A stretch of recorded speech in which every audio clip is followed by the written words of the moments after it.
శ్రీమాత్రే నమః. ఈ పరాభవనామ సంవత్సరంలోని ఇంకొక 2-3 రోజుల్లో అధిక మాసంలోకి ప్రవేశించబోతున్నాం. ఈ అధిక మాసం అంటే సాక్షాత్తు శ్రీ మహావిష్ణువు అధిపతి అయినటువంటి పురుషోత్తమ మాసంగా దీన్ని పిలుస్తారు.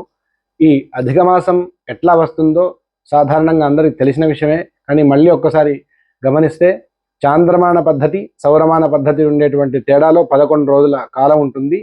దానికి ప్రతి 32 నెలల 16 రోజుల 8 గంటల వ్యవధిలో మనకి అధిక మాసం పూర్తి చేసి 13వ నెలగా మన ప్రతి 3 సంవత్సరాల కాలంలో మనకు కనబడుతూ ఉంటుంది.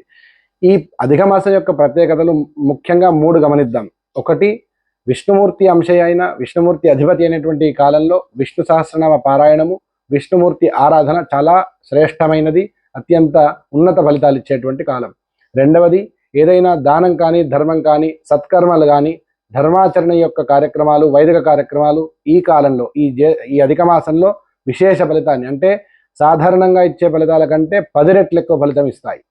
మూడవది గమనిస్తే దీంట్లో ఏదైనా పరోపకారం చేయాలనుకున్నా, ఇంకేదైనా సత్కర్మలకు కూడా మంచి విశేష ఫలితాలు ఉంటాయి.